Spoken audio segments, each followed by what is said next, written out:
You know, I just need to keep improving all the time, obviously, because everyone wants to beat you and everyone wants to do better. So it's just good motivation, and I'm always excited to go into a tournament. How much have you extracted from the Adidas program, the partnership with Reyes and I'm here right now with Victoria. Well, I went to Vegas once 2 years ago, but I haven't been there since. I work with Mats and Sven sometimes, but yeah, last time now I saw them here, but I haven't seen them since Wimbledon. So, you know, I'm working in the Adidas team. I think it's great to have the possibility, but my dad is still my main coach, and I have my fitness coach as well. And so, yeah. Thank you. Caroline, you had a guest arrive at the tournament yesterday, a friend of yours, Rory McIlroy. You talked about your relationship with him and having him come here and being two top athletes, what that's like, and go off on that. That's great. He's such a nice guy, and you know, I was happy that he could come here. Unfortunately, he hit a tree root on his third hole of last week, but you know, yeah, he. Like he said in an interview, he said he heard that Cincinnati is such a nice place, so he wanted to come visit. Is it nice because there's a lot of sunshine here this time of year? Yes. Yeah, exactly. Can that be a distraction when there are people that you know that well, family, friends, in your box right there?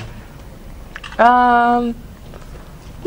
I mean, it's always just nice to have people around that I like to spend time with, and you know, it's only a plus. It can only be a plus because when I'm on the court, I'm 100% focused on what I want to do in there. But when I'm off the court, it's important to just enjoy life as well, and just yeah, you know, you try to have a normal life as possible on the tour. Were you able to do anything with Rory last night in Cincinnati? See anything, do anything like that? Went for dinner. Sure, whatever. Yeah, and pretty much it. Yeah, I mean, nothing really yet. Maybe going to one of the days to the Kings Island would be fun. But yeah, I don't know. We'll have to see. You like roller coasters? Yeah, I do. There's a few over there. Yeah. Just a few. Yeah. You think you can use the resurgence of Serena going into the U.S. Open? A lot of the attention is going to be on her. Do you think maybe that takes some of the pressure off you, and you can kind of work your way through the draw maybe this year without the questions about the Grand Slam being asked, and kind of maybe go through with a little less pressure on you? I'll get those questions anyway, so you know, it will be the same for me, and you know, I'll go in there and prepare like I always do, and do my best as I always do, and we have to see how far I can go. Caroline, earlier this year you were asking for more interesting questions from the press, so now is it a question of careful what you wish for?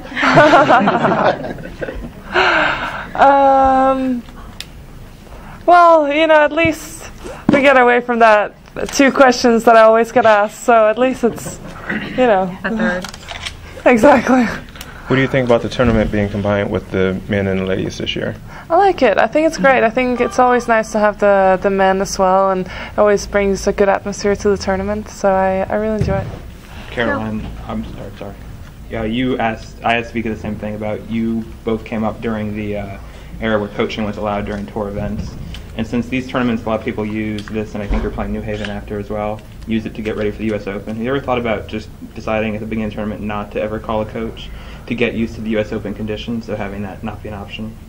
Well, no, because, I mean, I think I overheard Vika saying the same thing, that, I mean, the coach cannot go out and play for you and cannot really, it's not going to make a huge difference. I mean, you go out there right now, I'm focusing on this tournament, and that's what is important for me now. Next week is another week, and US Open, it's its own. So, you know, I use it as I want, but you know what you're out there to do, and you know what you want to do out there. So most of the time it's just to reconfirm.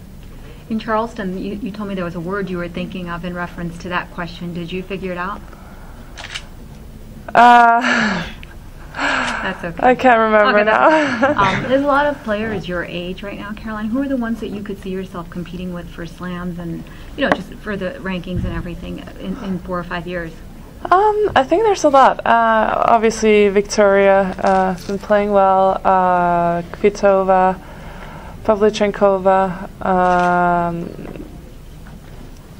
No, there's a lot. Trying to think. Radvanska. Yeah, I mean, there's quite a few players out there that Did you see Kvitova's Wimbledon final against Sharapova? To be honest, I didn't. I was. At the boxing. Yeah. Oh. Good that you remember. I was actually on my way to Hamburg. Yeah. That's right. Okay.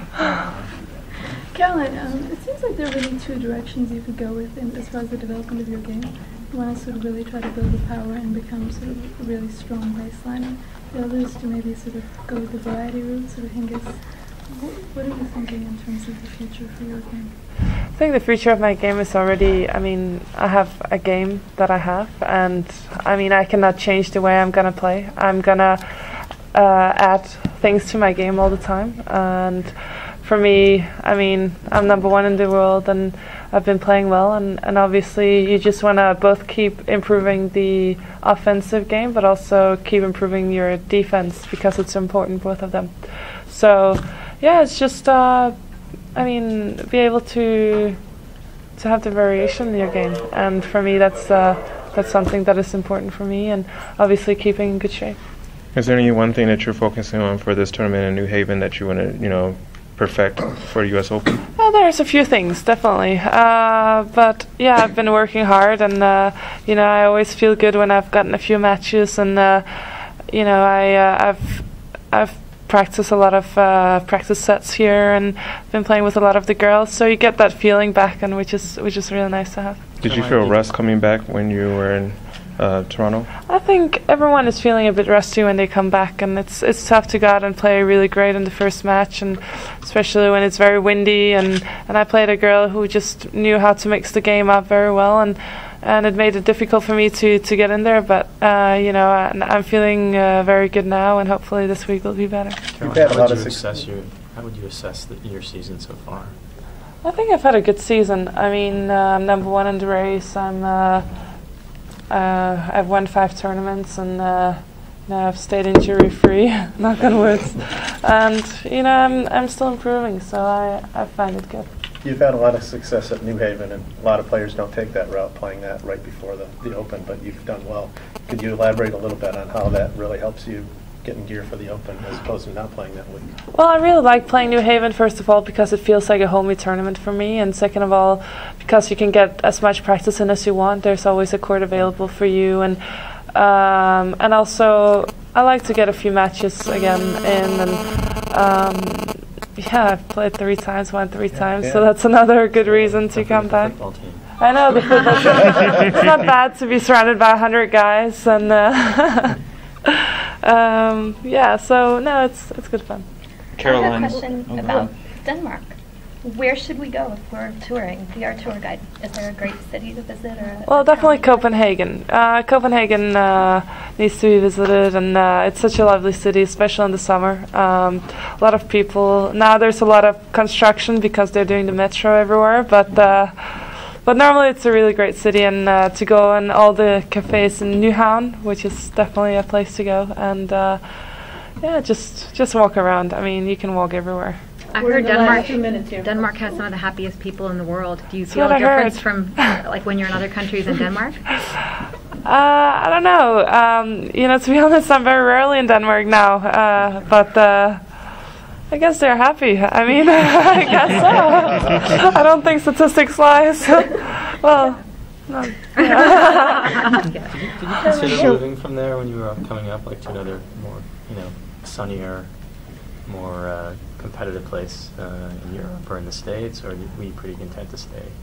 Well, when I was younger, I wanted to stay. I wanted to just stay with my friends and my family, and I always felt best when I had people really close to me, and so I never thought about going to an academy or anything like that. No. And if you did, would you have done it in Europe, or would you have gone to the States, or? It's tough to say because it wasn't really at all in my head or in my plan to do that. Caroline, what would your feeling be if Serena was moved up in the seedings for the U.S. Open? And what would be an acceptable number? Not too high. It's tough to say, but Serena's a great player. She's just won 2 tournaments. She's playing well, and she's always finds a way to come back and play well from the start. And it's good to see her back and healthy. I don't know what seeding, or that would be after the tournament. I don't even know if they would be allowed to do that. If they were to do it, would you like that because it would mean you couldn't get her in an early round, or would you think that they should really follow the rankings? Well, since she's won it so many times, I think it would be okay to seed her. But I don't know what kind of seeding. It's tough to say what seeding, and it will always get people talking too high, too low, But I don't know. I definitely think that. What will be her ranking now? She's 31. So she'll be seeded at least. She could play in the 3rd round if she was 31. Yeah. Well, I don't know. You said a moment ago that you felt like your game was pretty formed. So, do you feel like after a certain point a player can't really change their game that much? Or can they really evolve it? Well, I think, when you reach a certain level and you reach a certain age, you know what type of game you have and what type of game you're going to have, and you just need to build on it. And I don't think you can completely change from the game that you have. Unless you're doing terribly, then I guess you need to change to do better. But if you're doing well, then there's no reason to change your game. And it's harder to change when you have success too, right? Yeah, and there's no reason, like I said before, there's no reason to change something that's not broken. Last question, please. Caroline, I think after US Open, you're going to Japan and Asian tours, so giving some message to Japanese fans. So I'm from Japan, so sorry about that. Well, there's been a lot of concerns from the players as well to go to Japan, and a lot of talks, and we've been told that it's safe to go there. I want to go, and I want to play the tournament. Of course, the health comes first. So depending on how it will look like when the tournament comes close, then if they say it's okay to go there, I will go. Tennis is such a short and small part of the life as well afterwards. It's only 10 years maybe, and then afterwards you still want to live. So it's so of course, hopefully they will say that it's still okay to go, and then I'm looking forward to go back and hopefully try to defend my title. Okay, thank you. Thank you. Thanks. Thanks.